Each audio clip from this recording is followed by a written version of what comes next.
Hello friends, આજે આપણે કેન્સનો નાણાં માટેની માંગનો સિદ્ધાંત ભણશું અને વ્યાજનો દર કેવી રીતના નિર્ધારિત થાય છે એ પણ જોશું. વ્યાજના દરનું નિર્ધારણ બરાબર કેન્સના સિદ્ધાંતમાં કેવી રીતના થાય છે એ પણ જોશું. અહીંયા જે છે એ નાણાંના બે કાર્યો, વિનિમયનું માધ્યમ અને મૂલ્યનો સંગ્રહ. કેન્સ જે છે એ નાણાંના ત્રણ હેતુ કહે છે કે નાણાંની માંગ આપણે શું કામ કરશું. તો પહેલું છે વિનિમયનો હેતુ, બીજું સાવચેતી અને ત્રીજું જે છે એ સટ્ટાકીય. બરાબર, તો આમ આ ત્રણ હેતુથી આપણે નાણાંની માંગ કરીએ છીએ. બરાબર, આ નાણાંના બે કાર્યો છે અને આ જે છે એ ત્રણ નાણાંની માંગના હેતુઓ છે. બરાબર, કેન્સ કહે છે. બરાબર, કેન્સ. તો આપણે આજે કેન્સનો સિદ્ધાંત જોશું, નાણાંની માંગ માટેનો સિદ્ધાંત, કે આપણે નાણાંની માંગ જે છે એ ત્રણ હેતુથી કરીએ છીએ અને આ ત્રણ હેતુથી આપણે નાણાંની માંગ કરીએ છીએ અને એ નાણાં જે છે એના આધારે વ્યાજનો દર જે છે એ નિર્ધારિત થાય છે. મની ડિમાન્ડ અને મની સપ્લાય મુજબ વ્યાજનો દર જે છે એ નિર્ધારિત થાય છે. બરાબર, તો આપણે પ્રશિષ્ટ અર્થશાસ્ત્રીમાં જોયું હતું એવી રીતના નથી. વ્યાજનો દર જે છે એ પ્રશિષ્ટ અર્થશાસ્ત્રીમાં કેવી રીતના ડિસાઇડ થાય છે, સેવિંગ અને ઇન્વેસ્ટમેન્ટથી.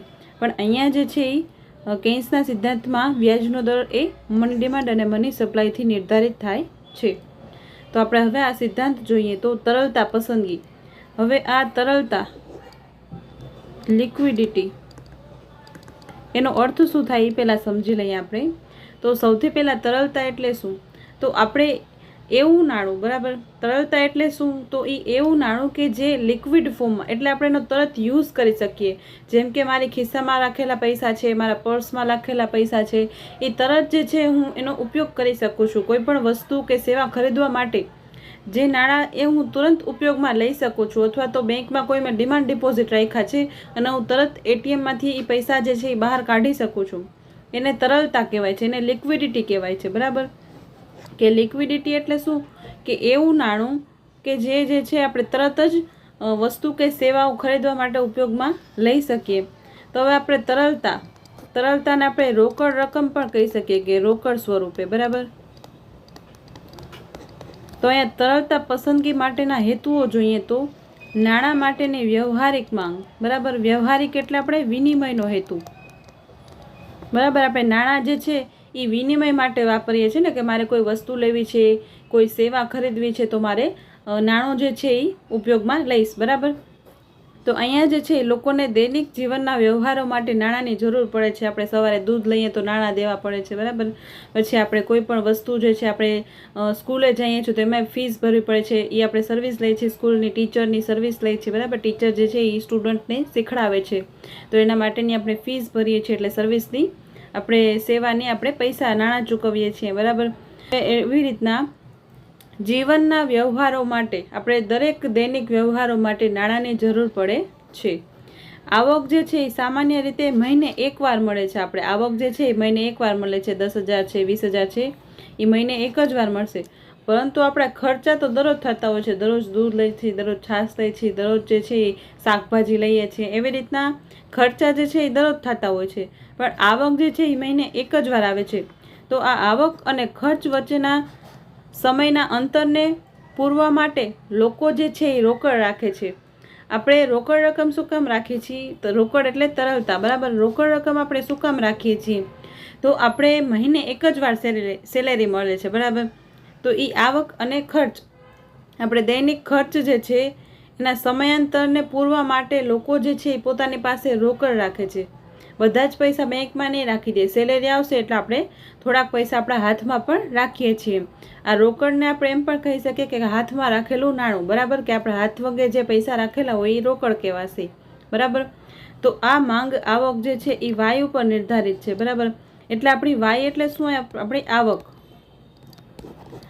અહીંયા મની ડિમાન્ડ જે છે, માંગ જે છે, નાણાંની માંગ, એ આવક ઉપર નિર્ધારિત છે.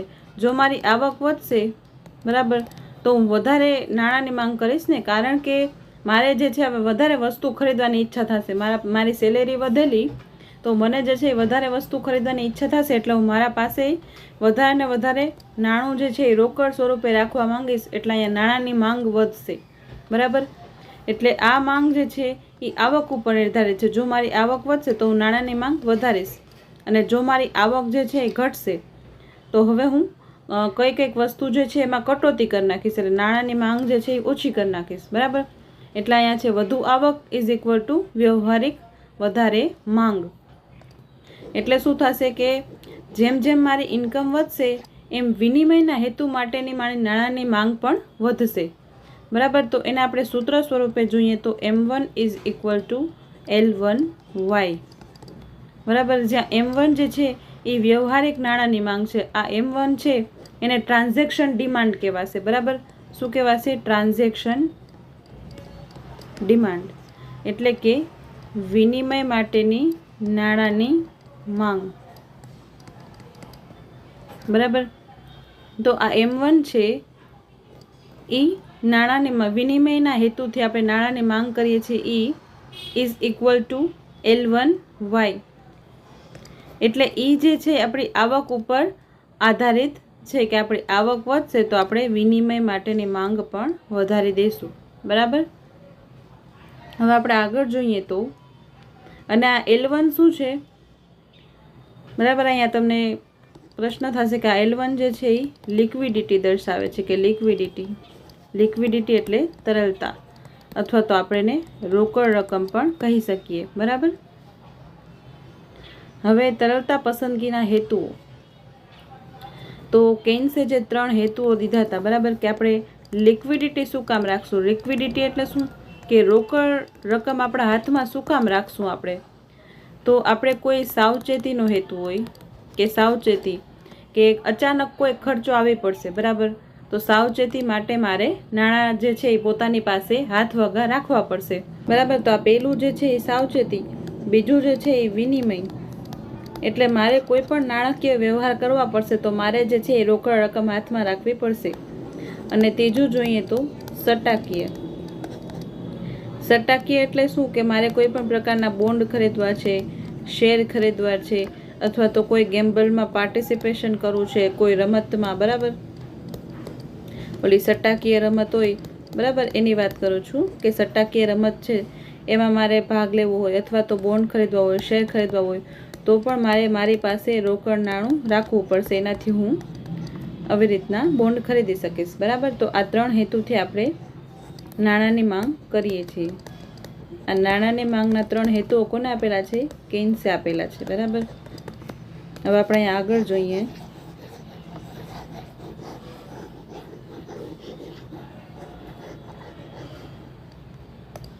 તો નાણાં માટેની સાવચેતીપૂર્વકની માંગ.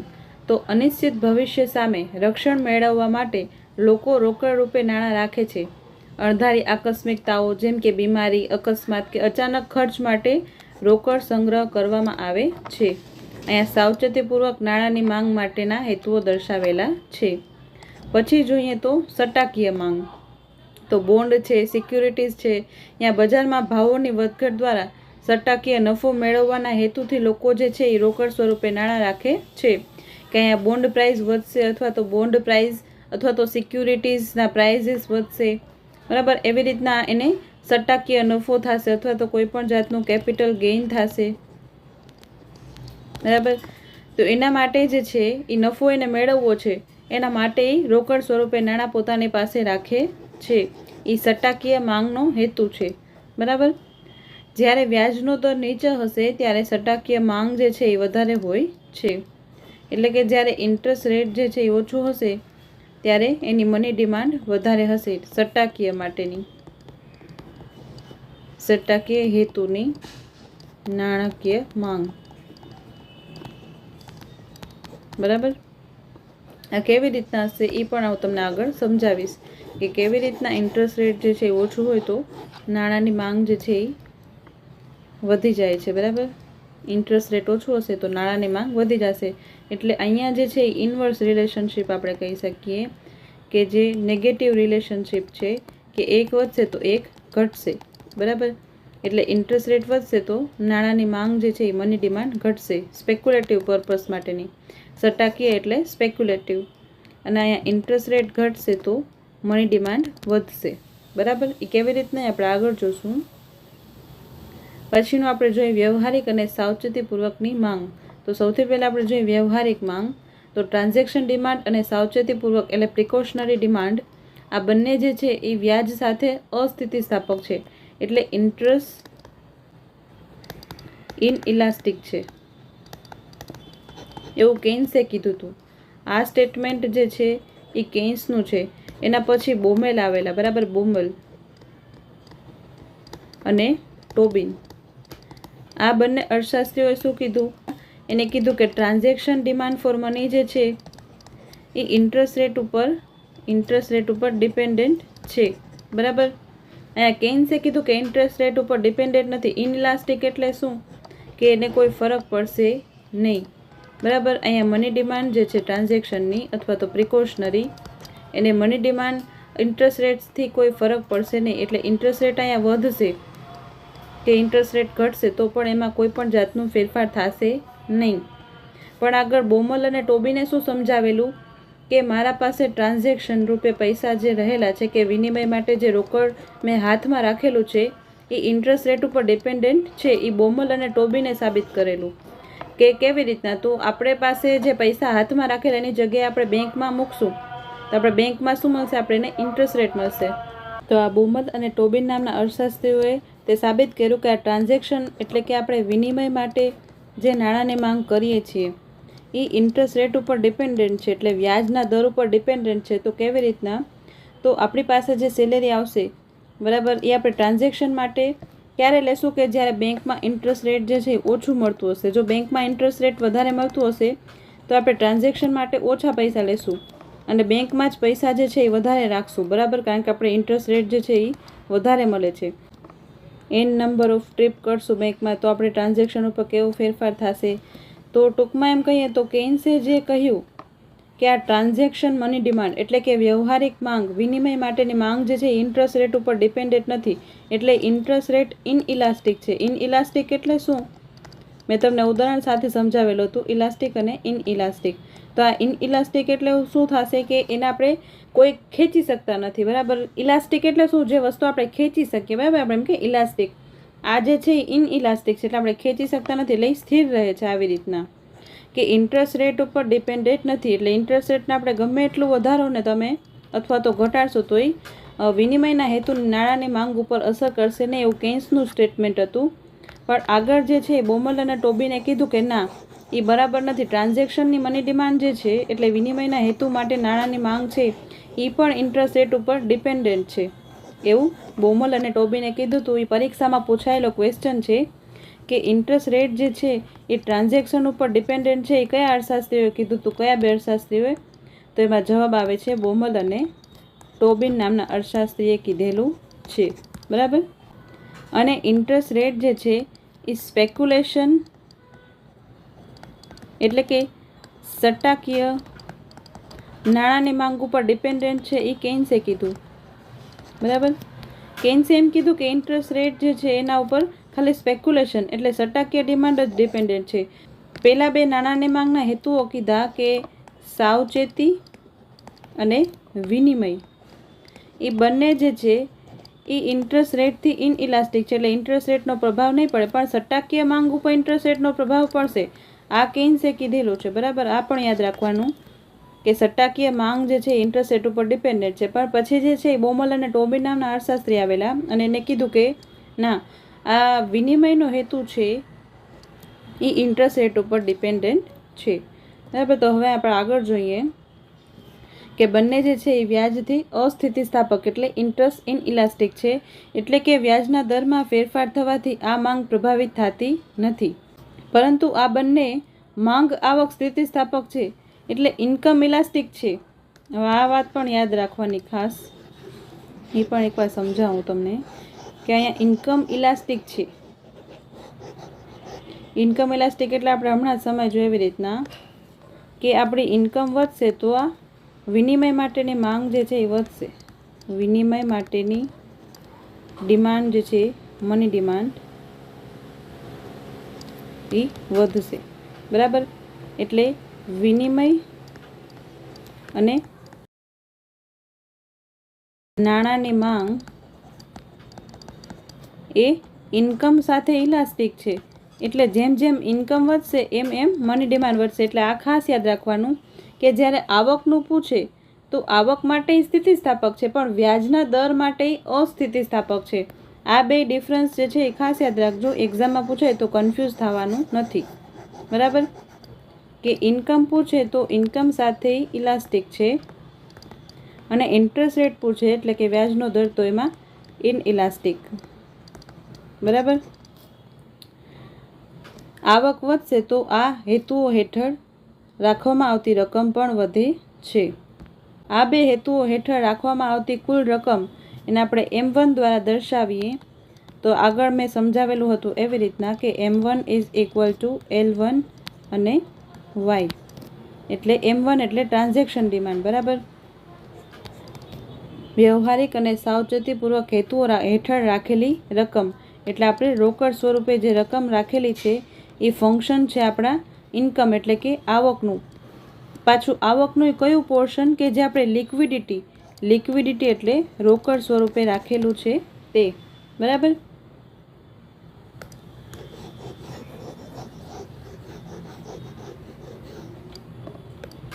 તો M1 is equal to L અને Y, L1 Y એટલે લિક્વિડિટી રોકડ સ્વરૂપે.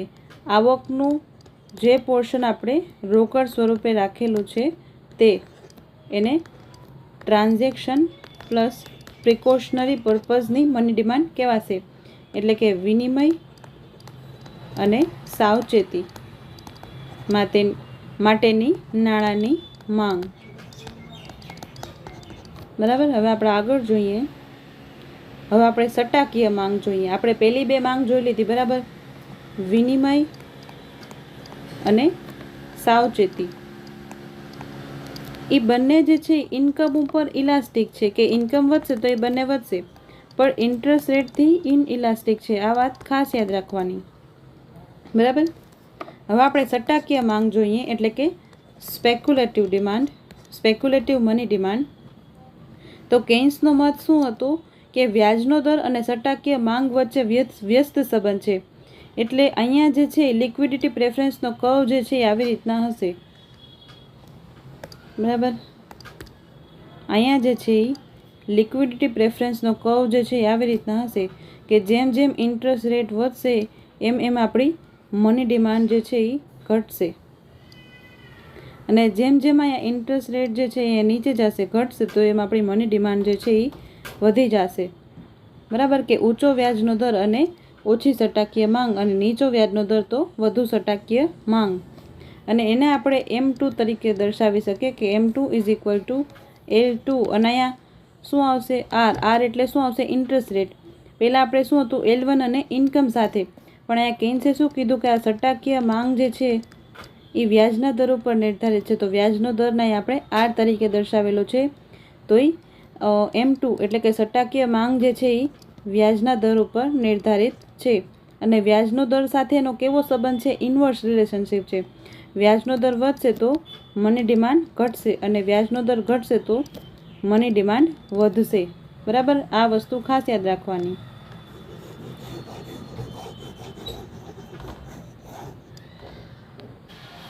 હવે આપણે આગળ જોઈએ તો ઊંચા વ્યાજના દરે લોકો જે છે એ વધારે બોન્ડ ખરીદવા આકર્ષાય છે, બરાબર. અહીંયા ઇન્ટરેસ્ટ રેટ અગર વધારે મળતો હોય તો લોકો જે છે એ બોન્ડ ખરીદવા માંગશે, કારણ કે એને બોન્ડથી વધારે ઇન્ટરેસ્ટ રેટ એટલે કે વ્યાજનો દર મળશે, બરાબર. એટલે એ શું કરશે કે મની ડિમાન્ડ ઓછી કરી નાખશે, એ રોકડ સ્વરૂપે ઓછા રાખશે, અને એની જગ્યાએ શું કરી નાખશે? ઇન્વેસ્ટ કરી નાખશે પૈસા બોન્ડમાં, બરાબર.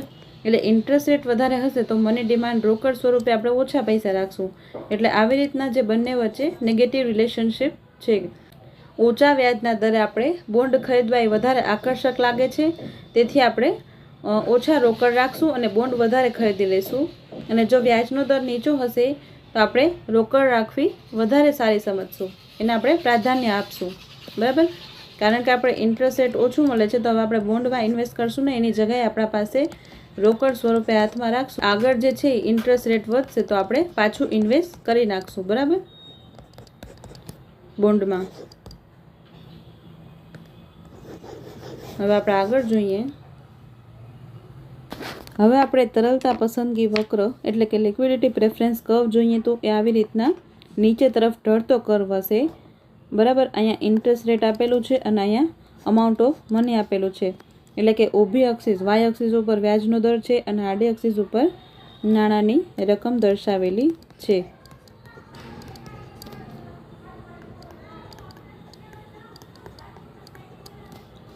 બરાબર. વક્ર જે છે એ એલ ડાબી બાજુથી જમણી બાજુ તરફ ઢળે છે. અહીંયા ડાબી બાજુથી જમણી બાજુ તરફ ઢળે છે. ઊંચા વ્યાજના દરે સ્પેક્યુલેટિવ માંગ ઓછી અને નીચા વ્યાજના દરે વધારે હોય છે, બરાબર. અહીંયા વ્યાજનો દર જે છે ઊંચા વ્યાજના દરે વ્યાજનો દર અહીંયા ઉપર જશે તો મની ડિમાન્ડ જે છે એટલી ઓછી થઈ જશે, બરાબર. વ્યાજનો દર ઊંચો ગયો એટલે આપણે એમાં ઇન્વેસ્ટ કરી નાખશું, એટલે આપણે રોકડ સ્વરૂપે માંગ જે છે એ ઓછી કરી નાખશું. અને જો ઇન્ટરેસ્ટ રેટ ઓછો થયો તો આપણે મની ડિમાન્ડ વધારી દઈશું કે ઇન્ટરેસ્ટ રેટ જે છે એ ઓછું છે એટલે મને એમાં બોન્ડમાં ઇન્વેસ્ટ કરવાથી ફાયદો જે છે એ ઓછો છે, એટલે હું રોકડ સ્વરૂપે રકમ હાથમાં રાખીશ એટલે મની ડિમાન્ડ જે છે એ ઇન્ક્રીઝ થઈ જાય છે, બરાબર. અને ભવિષ્યમાં ઇન્ટરેસ્ટ રેટ વધશે તો હું એમાં રોકાણ કરી દઈશ, બરાબર. તો આવી રીતના જે છે એ એલ શેપ ડાબી બાજુથી જમણી બાજુએ હોય છે, બરાબર. અને સમતુલા અહીંયા એ બિંદુ ઉપર E1 બિંદુ ઉપર છે અને વ્યાજનો દર જે છે એ સમતુલામાં R1 અને મની અમાઉન્ટ M1 છે. હવે આપણે આગળ જોઈએ તો હવે આપણે વાત કરીએ કુલ તરલ નાણાંની એટલે કે ટોટલ લિક્વિડ મની. તો M1માં શું આવતું હતું? વિનિમય અને સાવચેતી, અને M2માં સટ્ટાકીય હેતુ. આ બંનેને એડ કરી દેશું તો ટોટલ નાણું આવી જશે, ટોટલ લિક્વિડિટી. તો M1 જે છે એ L1Y એટલે ઇન્કમ ઉપર ડિપેન્ડન્ટ છે ને, કે વ્યવહારિક અને સાવચેતીનો હેતુ જે છે એ ઇન્કમ ઉપર ડિપેન્ડન્ટ છે કે આવક વધશે તો આપણે વ્યવહારિક નાણાંની માંગ અને સાવચેતીપૂર્વકની નાણાંની માંગ જે છે એ વધારી દઈશું. જ્યારે આપણે M2ની વાત કરીએ એટલે કે સટ્ટાકીય હેતુની વાત કરીએ તો એ ઇન્ટરેસ્ટ રેટ ઉપર ડિપેન્ડન્ટ છે, બરાબર, વ્યાજના દર પર આધારિત છે. તો કુલ તરલતા પસંદગી શું થશે કે M is equal to liquidity, એમાં ઇન્કમ અને ઇન્ટરેસ્ટ રેટ એટલે આવક ઉપર ડિપેન્ડન્ટ છે કુલ, અને આ જે છે એ વ્યાજના દર ઉપર. એટલે આપણે કુલની વાત કરીએ, ત્રણ હેતુની વાત કરીએ તો પહેલાં બે હેતુ જે છે ઇન્કમ ઉપર ડિપેન્ડન્ટ છે અને ત્રીજો હેતુ એટલે કે સટ્ટાકીય હેતુ જે છે એ ઇન્ટરેસ્ટ રેટ એટલે કે વ્યાજના દર ઉપર ડિપેન્ડન્ટ છે. તો ત્રણેયને સાથે લખીએ તો આપણે આવી રીતના લખી શકીએ કે L, Y અને R, બરાબર. L જે છે એ લિક્વિડિટી દર્શાવે છે એટલે કે તરલતા, બરાબર. હવે આપણે જોઈએ નાણાંનો પુરવઠો, બરાબર. તો નાણાંનો પુરવઠો જે છે એ નાણાકીય સત્તાવાળો એટલે કે સેન્ટ્રલ બેંક દ્વારા નિશ્ચિત કરવામાં આવે છે, એટલે અહીંયા ફિક્સ છે, બરાબર. અહીંયા મની સપ્લાય જે છે એ ફિક્સ છે કે એ Reserve Bank of India, central bank એટલે રિઝર્વ બેંક ઓફ ઇન્ડિયા દ્વારા નિર્ધારિત કરવામાં આવે છે. તે ઓટોનોમસ છે, બરાબર, સ્વાયત્ત છે. નાણાંનો પુરવઠો વક્ર જે છે એ M' દ્વારા દર્શાવેલો છે અહીંયા, અને એ સંપૂર્ણ અસ્થિતિસ્થાપક હોય છે એટલે ઇનઇલાસ્ટિક હોય છે. એટલે ઇન્ટરેસ્ટ રેટમાં કોઈ પણ ફેરફાર થશે તો મની સપ્લાય વધશે કે ઘટશે નહીં, એમાં કોઈ પણ જાતનો ફેરફાર થશે નહીં, બરાબર. વ્યાજ દર ગમે તે હોય પણ અહીંયા મનીનો પુરવઠો એટલે નાણાંનો પુરવઠો જે છે એ સ્થિર રહે છે. અહીંયા મોડલની વાત છે એટલે અહીંયા મની સપ્લાય એટલે નાણાંનો પુરવઠો જે છે એ સ્થિર છે. પણ આપણે વાસ્તવિક જગતની વાત કરીએ તો RBIની મોનેટરી પોલિસી એટલે કે નાણાકીય નીતિ, બરાબર, એ નાણાકીય નીતિમાં RBI જે છે એ વ્યાજનો દર નિર્ધારિત કરે છે, એમાં વધારો કે ઘટાડો કરીને મની સપ્લાયને ઇફેક્ટ કરી શકે છે. પણ આપણે કેન્સનો સિદ્ધાંત અત્યારે જોઈએ છીએ અને સિદ્ધાંતમાં આપણે ધારણા જે છે એ મહત્ત્વપૂર્ણ હોય છે. આપણે આગલા વિડીયો લેક્ચરમાં પણ જોયું હતું કે ધારણા જે છે એના લીધે જ આપણું મોડલ જે છે એ સફળ બની શકે છે. આપણે અમુક ધારણાઓનો સ્વીકાર કરવો પડે છે. તો અહીંયા જે છે એ મની સપ્લાય ગિવન કહી શકીએ આપણે, કે મની સપ્લાય આપેલી છે, એમાં ઇન્ટરેસ્ટ રેટનો કોઈ પ્રભાવ પડતો નથી. અહીંયા કેન્સે એવું માનેલું છે. બરાબર. હવે આપણે જોઈએ કે વ્યાજનું દરનું નિર્ધારણ કેવી રીતના થશે. બરાબર. આપણે વ્યાજના દરનું નિર્ધારણ જે છે એ ક્લાસિકલ્સની વાત કરીએ તો ક્લાસિકલ્સમાં કેવી રીતના થાય છે, સેવિંગ અને ઇન્વેસ્ટમેન્ટથી વ્યાજનો દર જે છે એ નિર્ધારિત થાય છે. કે ઇકોનોમીમાં કેટલી બચત છે અને કેટલું ઇન્વેસ્ટમેન્ટ છે. બચત કોણ કરશે? તો હાઉસહોલ્ડ છે પોતાની બચત જે છે એ બેંકમાં રાખશે. બરાબર. એ બેંકવાળા જે છે એ જેને ઇન્વેસ્ટમેન્ટ કરવું છે એને પૈસા દેશે. બરાબર. અહીંયા ઇન્વેસ્ટમેન્ટ થ્રુ કેટલી ડિમાન્ડ થાય છે નાણાંની અને સેવિંગ્સ દ્વારા કેટલી સપ્લાય થાય છે નાણાંની, એ મુજબ જે છે ઇન્ટરેસ્ટ રેટ ડિસાઇડ કરવામાં આવે છે. કે કેટલી સેવિંગ છે અને કેટલું ઇન્વેસ્ટમેન્ટ છે એ પ્રમાણે ઇન્ટરેસ્ટ રેટ ડિટરમાઇન થાય છે, એટલે કે વ્યાજનો દર. પણ અહીંયા આપણે કેન્સની વાત કરીએ તો કેન્સની થિયરીમાં મની ડિમાન્ડ અને મની સપ્લાય દ્વારા જે છે એ ઇન્ટરેસ્ટ રેટ એટલે કે વ્યાજનો દર નિર્ધારિત થાય છે. અને એમાં મની સપ્લાય તો આપણે ફિક્સ માનેલી છે કે મની સપ્લાય જે છે એ ફિક્સ છે.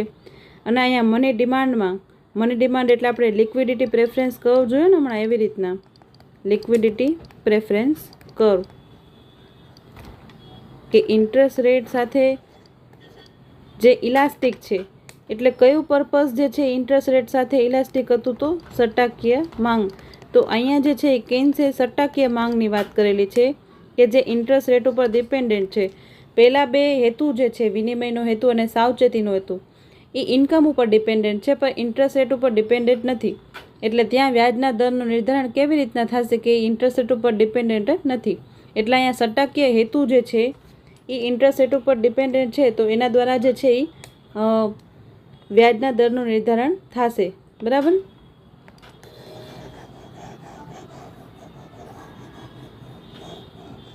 તો જ્યાં અહીંયા મની ડિમાન્ડ અને મની સપ્લાય એકબીજાને છેદશે ત્યાં જે છે એ સમતુલાનું બિંદુ આવશે. બરાબર. હવે આપણે અહીં આગળ જોઈએ તો તરલતા પસંદગી વક્ર એલ અને ઊભી પુરવઠા રેખા QM નો આંતરછેદ સમતુલા E2 બિંદુ ઉપર થાય છે, જ્યાં OR જે છે એ વ્યાજનો દર અને અહીંયા OM જે છે એ અમાઉન્ટ ઓફ મની છે. બરાબર. એટલે નાણાંની રકમ છે.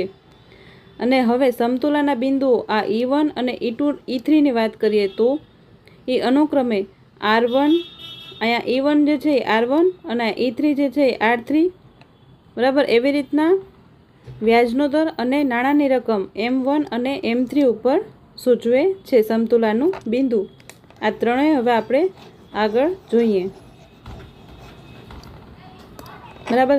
કે આ E1 બિંદુ જે છે ત્યાં R1 અને M1 જે છે M1 A amount of money અને R1 જે છે ઇન્ટરેસ્ટ રેટ, E2 ઉપર R અને M અને E3 ઉપર R2 અને M3. બરાબર. હવે આપણે જોઈએ વ્યાજના દરનું નિર્ધારણ. તો વ્યાજનો દર ત્યાં નક્કી થાય છે જ્યાં નાણાંની માંગ અને નાણાંનો પુરવઠો જે છે એકબીજાના સમાન હોય. અહીંયા E2 બિંદુ ઉપર. બરાબર. તો ઊભી પુરવઠા રેખા QM, આ QM જે છે એ પુરવઠા રેખા છે. બરાબર. અને કુલ તરલતા પસંદગી L વક્ર જે છે એ E2 બિંદુ ઉપર છેદે છે. આ છેદ બિંદુ જે છે એ સંતુલિત વ્યાજનું નિર્ધારણ કરે છે.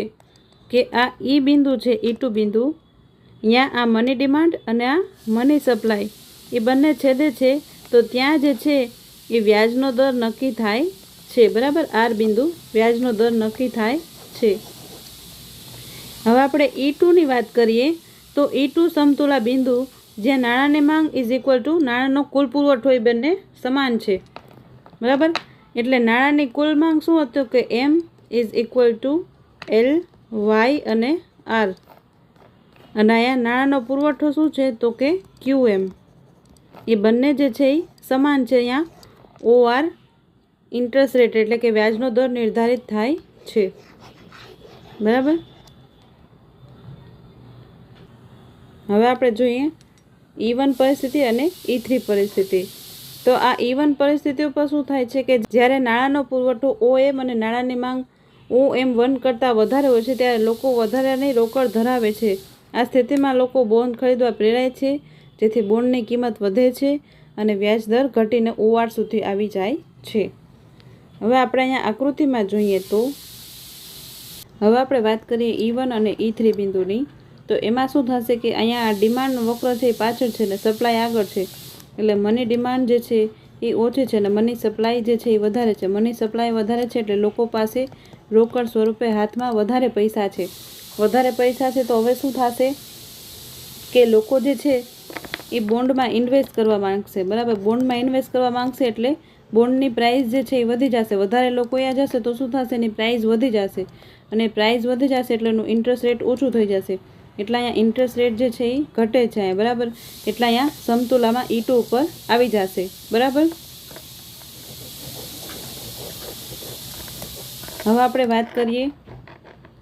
વાત કરીએ E3 પોઈન્ટની. તો E3 પોઈન્ટમાં શું થશે કે અહીંયા જે છે એ મની ડિમાન્ડ વધારે છે અને મની સપ્લાય જે છે એ ઓછી છે. બરાબર, તો મની ડિમાન્ડ વધારે હશે તો શું થશે હવે, તો અહીંયા શું છે મની ડિમાન્ડ વધારે છે એટલે અહીંયા શું કરશે, લોકો જે છે એ બોન્ડ વેચે છે. બરાબર, એટલે મની ડિમાન્ડ જે છે એ વધારે છે એટલે નાણાં રોકડ સ્વરૂપે એને વધારે રાખવા છે એટલે એના પાસે જે બોન્ડ છે એ વેચી નાખે છે. તો અહીંયા શું થશે, એ બોન્ડ વેચે છે એટલે બોન્ડની પ્રાઇસ જે છે એ ઘટી જશે ને. બધાય બોન્ડ વેચે છે એટલે બોન્ડની પ્રાઇસ જે છે એ ઘટી જશે અને અહીંયા ઇન્ટરેસ્ટ રેટ વધી જશે. આ તો તમને ખબર છે કે બોન્ડ પ્રાઇસ અને ઇન્ટરેસ્ટ રેટ વચ્ચે નેગેટિવ રિલેશનશિપ હોય છે. એટલે જ્યારે પ્રાઇસ વધશે તો ઇન્ટરેસ્ટ રેટ ઘટશે અને જ્યારે બોન્ડ પ્રાઇસ ઘટશે ત્યારે ઇન્ટરેસ્ટ રેટ જે છે એ વધે છે. એટલે અહીંયા E3માંથી આપણે E2 બિંદુએ પહોંચી જશું, ઇન્ટરેસ્ટ રેટ વધશે એટલે. બરાબર, આને જે છે એ સમતુલા કહેવાશે અને સ્ટેબલ ઇક્વિલિબ્રિયમ કહેવાશે. કેવી? Stable equilibrium. એટલે આપણે ગમે એ ઘૂમ ફીર કે અહીંયા આપણા સમતુલામાં પહોંચી જઈએ છીએ. બરાબર,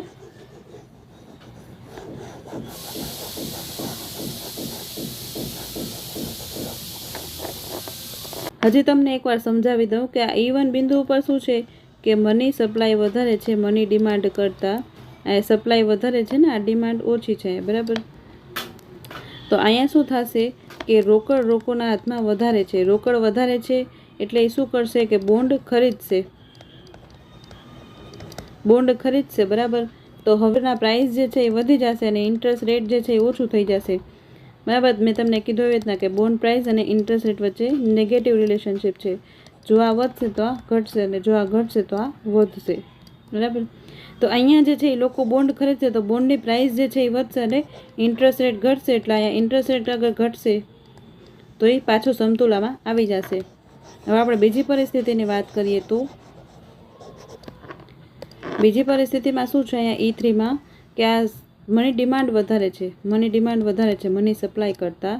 તો અહીંયા શું થશે કે લોકો પાસે રોકડ નાણું જે છે એ વધારે છે. બરાબર, અહીંયા રોકડ જે છે એ વધારે છે એટલે અહીંયા શું કરશે, એ બોન્ડ વેચે છે અને પોતાના પાસે રોકડ વધારે રાખે છે. એટલે મની ડિમાન્ડ જે છે એ વધારે છે. ડિમાન્ડ એટલે આપણે નાણાંની માંગ કરીએ છીએ, રોકડની માંગ કરીએ છીએ. તો આપણે કેવી રીતના કરશું, તો બોન્ડ વેચશું તો શું થશે, બોન્ડ આપણે વધારે ને વધારે વેચશું એટલે એની પ્રાઇસ જે છે એ ઓછા પ્રાઇસે આપણે એને વેચી નાખશું, પણ આપણે રોકડ વધારે જોઈએ છે. તો બોન્ડની પ્રાઇસ જે છે એ ઘટી જશે અને ઇન્ટરેસ્ટ રેટ જે છે એ વધી જશે. તો અહીંયા E3 બિંદુએથી આપણે વળી પાછું ઇન્ટરેસ્ટ રેટ વધશે એટલે આપણે OR ઉપર પહોંચી જશું, એટલે આપણે સમતુલામાં આવી જશું. બરાબર, તો આવી રીતના E1 બિંદુ અને E3 બિંદુથી આપણે સમતુલામાં પહોંચી જઈએ છીએ. એટલે આને સ્ટેબલ ઇક્વિલિબ્રિયમ કહેવાય કે ઘૂમ ફીર કે પંછી ઘર કો લોટાય. કે આપણે ગમે E1 ઇક્વિલિબ્રિયમ હોય કે E3 હોય પણ આપણે લાસ્ટમાં તો E2 સુધી પહોંચી જ જઈએ છીએ. બરાબર, આની જગ્યાએ આપણે E1 થી E2, E2 થી E3, E3 થી E4 એવી રીતના આપણે સમતુલાથી બહાર જઈએ તો એને સ્ટેબલ ઇક્વિલિબ્રિયમ ન કહેવાય. પણ આપણે ઘૂમ ફેર કે E2 પર આવી છીએ તો એને સ્ટેબલ ઇક્વિલિબ્રિયમ કહેવાશે. બરાબર, તો અહીંયા પણ આવી જ રીતના લખેલું છે કે E1 ઉપર કેવી રીતના સમતુલ આવશે ને E3 ઉપર કેવી રીતના સમતુલ આવશે આ તમે વાંચી શકો છો. મેં હમણાં સમજાયું એ જ લખેલું છે અહીંયા. તો અહીંયા પણ એ જ લખેલું છે કે નાણાંના પુરવઠામાં વધારો થાય અથવા તો માંગમાં વધારો થાય, પુરવઠોમાં વધારો થશે અથવા તો નાણાંની માંગમાં વધારો થશે ત્યારે શું થશે અને કેવી રીતના આપણે વ્યાજના દરમાં પાછી સમતુલા લાવી શકીએ છીએ. તો આજ માટે આટલું જ. Thanks for watching.